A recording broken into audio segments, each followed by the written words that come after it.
From 13 ABC Action News, this is a breaking news alert. And breaking right now, we are getting reports of what could be a major train derailment in Swanton. We have confirmed reports that Swanton Police and Fulton County Sheriffs are involved, and we're hearing unconfirmed reports. On the police scanner, authorities are on the scene have requested Toledo hazmat crews as well. Also, a check of Toledo Edison's outage website shows there is a very large power outage in Fulton County affecting mainly Swanton. At last check, it was about 3,000 folks without power, most of them about 2,000 in Swanton. But what appears to be of utmost concern is what the train was carrying. Authorities on the police scanner could be heard looking for placards on the train cars identifying the load. And we've also heard that authorities are closing down Main and Church in Swanton. And again, we're stressing that authorities have not confirmed this information. Unconfirmed reports that at least 3 cars have jumped the tracks. Power lines down as well. Diane talked about thousands of people without power. There are also reports that propane tanks are involved. And again, reports of what could be a major train derailment in Swanton, power outage in Fulton County. Apparently because of it, roads shut down, authorities assessing the situation. We have 2 crews on the way. As soon as they can report something, we will break in and pass it on to you. And we talk about the community of Swanton, the population just under 4,000 as of the last census. So when you talk about a power outage that large, certainly significant in that Fulton County community. We'll keep you posted as we do learn. Back to that breaking news we told you about just minutes ago. 13 ABC, 2 teams on the scene of a train derailment in Swanton. 13 ABC's Michael Bratton gathering information on evacuations, and our Mackenzie Keyline getting details on what happened. We start tonight with Mackenzie. Well, Lee, we did get it confirmed from the Ohio State Highway Patrol that this is an accident involving a vehicle and a train. As you can see behind me here, we have, of course, state troopers here along with the Fulton County Sheriff's Office and the Swanton Fire Department. You can see that train in the background here. This is going to be on Chestnut near South Main Street. This crossing is closed along with railroad crossings near us on Chrissy because of this. Now, we are working to get additional information from authorities here on scene. We can tell you that because of this, there are around 1,500 power outages according to the Toledo Edison outage map reported. The estimated time for restoration for that around 1:30 this morning. So again, we are working to get additional information as to what may have caused the accident here this morning, if there are any injuries reported with this, and when these crossings may be cleared. But again, they are investigating an accident involving at least 1 vehicle and a train that happened here in Swanton. We'll continue to stay here on scene, bringing you any new information as we get it both on air and online. Lee and Diane. All right, Mackenzie. We also understand several houses in the area are being evacuated. As we said, 13 ABC's Michael Bratton also there on the scene with more on that. Michael. Well, Dan, we're working to get more information about those evacuations right now, but what we can tell you, as Mackenzie just mentioned here, lots of people without power here in Swanton right now, and that's pretty evident if you look around this area. If you live in this area, you can see the entire town is pretty much dark. A lot of people out on their front porches here with flashlights are using their cell phones for those flashlights and just kind of out and about wondering what's going on. Of course, again, that train derailment here happening right over my shoulder here, as you can see. We spoke with one man who says he lives about 2 miles away from here. He heard what sounded like a loud boom, and he said he immediately knew it was a train derailment. He came out here to see if he could help, but of course authorities have this scene well secure, well handled, but just to give you an idea of how loud it was, again, that man telling us he lives 2 miles away, just sitting on his couch there watching some TV, heard a loud boom, immediately knew it was a train, and then he said his power then quickly cut out. And of course, he was one of the many people down here in Swanton, right here by this railroad track, just trying to see what's going on to piece everything together. Again, of course, our team here in Swanton working to get information for you and get you the latest details. We'll, of course, bring those to you both on air and online as soon as we get them. Back to you. All right, Michael, thanks very much. And to recap, both of our crews are on the scene of a train derailment that happened in Swanton about 10:30. We just learned from Mackenzie Keyline that it was a car-train accident, and the impact caused those train cars to derail. Situation's still very fluid right now. Sheriff's Department out there, Fulton County Sheriff, Swanton Police, certainly Fire Department there as well. And we're continuing to monitor the situation. Still waiting on just on just how many evacuations have taken place, as we heard from Michael Bratton there. Right, and I'm looking at the Toledo Edison power outage map, and it says 3,000, over 3,000 in Fulton County without power, 1,800 in Swanton. You mentioned there are how many people who Population live? just under 4,000. So it's like most of Swanton, half of Swanton at least. Certainly without very power. significant. Okay, we're going to have much more. Continue to follow it throughout the newscast and throughout the morning as well. And we're going to come back in just a minute. Jay has the forecast right now.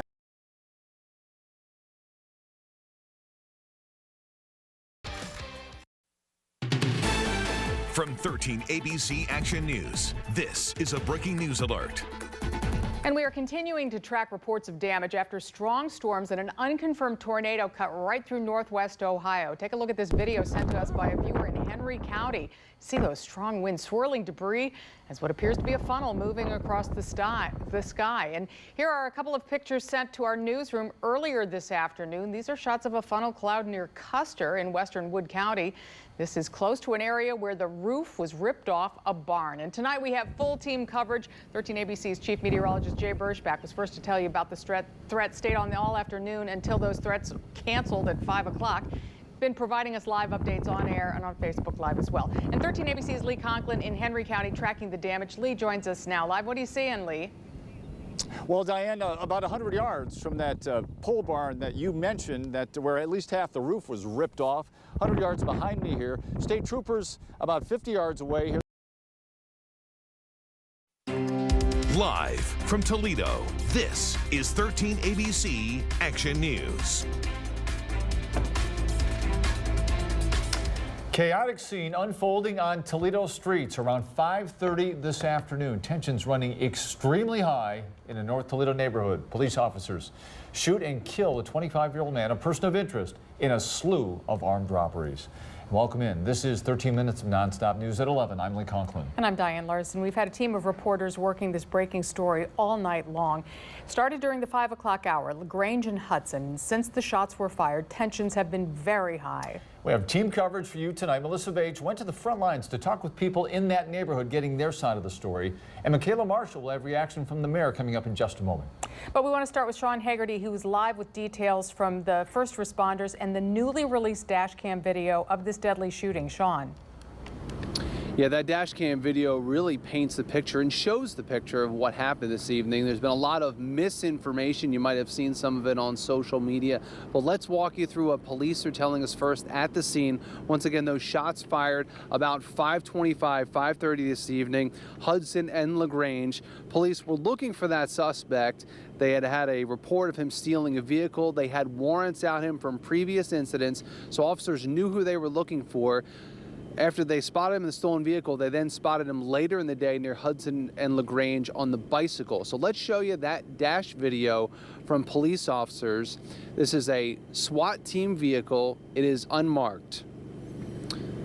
The dash cam video shows the officer spotting the suspect, Richardson, on the bicycle. He then ditches the bicycle and takes off. One officer in the dash cam video circles around looking for the suspect. There's another officer on foot looking for that suspect. When they come across the suspect, Richardson, they see that he has a gun. They know what suspect they're looking for. They know he's been accused of armed robberies in the past, so they know he has a firearm. So the dash video shows that when the officers approach, that Richardson appears to be going for his waistband and pulls something out. That's when the officers fire those fatal shots. Now, part of the video that you don't see is that the officers end up kicking that firearm out of the suspect's hand, out of Richardson's hand. Later, they put a picture on Twitter of that firearm. Let's hear from Chief George Kral about why they acted so quickly to release this dash cam video.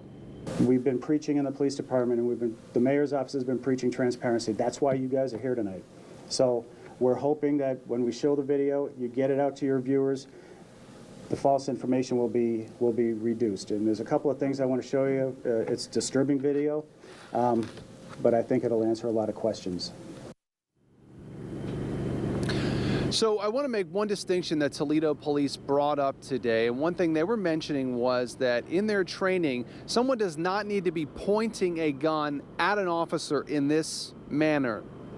If they know or they believe that the person has a firearm and they're maybe touching their waist area or their waistband, that is when officers engage a suspect. So if you see the video, and probably people are talking about on social media already, that you will not see the suspect, Richardson, pointing a gun in this manner. Officers say if they know they have a firearm and they appear to be reaching for it, that is when they engage a suspect. Lee and Diane. Sean, quick question. We heard from George Carl earlier tonight saying why they were on such high alert about this suspect in 4 different carry-out robberies, and all the time he had a gun, also identified by Crime Stopper. But you were at the scene tonight. You were there all night long. Tell us about the tensions there at the scene and how police responded. Yeah, the tensions were extremely high, and one thing that everybody has to remember is that Toledo police knew far more information than anybody as this case was developing. There was a lot of misinformation on the street. Everybody, not everybody, but quite a few people thought it was a teenager. They thought the person was unarmed. There was all kinds of stories of what they believe had happened or that they had heard that had happened. And that's one reason you saw Chief Krall give the video tonight and talking about transparency. We're just about 6 hours from the incident itself, and we're already seeing that. The chief wanted to try to quell as many rumors as quickly as possible. Great, Sean Haggerty with that report. Sean, thank you much. And we do want to reaffirm what Sean said is that the suspect was armed in this case, as seen in that dash cam video and in this tweet from Toledo police earlier tonight. 25-year-old Lamar Richardson was carrying a Smith & Wesson Shield 9mm pistol. It is not yet known for sure if Richardson was carrying this firearm in the robberies he's accused of. Our Michaela Marshall, also in that news conference at Government Center just a few minutes ago, led by the mayor and the police chief. She's live with the update on what transpired within the last hour. Michaela. Yeah, just about an hour ago, Wade Kapsukavage spoke out about today's officers-involved shooting, inviting several community leaders to the discussion, including city council members, Police Chief Krall, Fire Chief Byrd, as well as the cousin of the deceased. So he's his cousin. And despite whatever pain and emotions he must be dealing with as it pertains to the loss of a loved one, at the scene, as tensions rose, he played an important role of peacemaker, and he was a voice for de-escalation and calm. And I want to recognize him. And the mayor also says that what happened today in Toledo is a tragedy, and the city plans to continue conversations with those involved and be as transparent as possible with the community. Reporting live in Toledo, Michaela Marshall, 13 ABC Action News. Back to you in the studio. All right, Michaela, thank you much. And the people in the neighborhood had a very strong reaction to the shooting. They say they're fed up with shootings, and they aren't afraid to share their feelings about it. 13 ABC's Melissa Vage continuing team coverage now, talking with some of those neighbors, getting their reactions. She's standing by. Lee and Diane, when something like this happens, certainly the entire neighborhood gets very upset. It was very intense here earlier, as you saw in some of the video here. But we did have some community leaders in the crowd who were able to smooth things out and calm people down.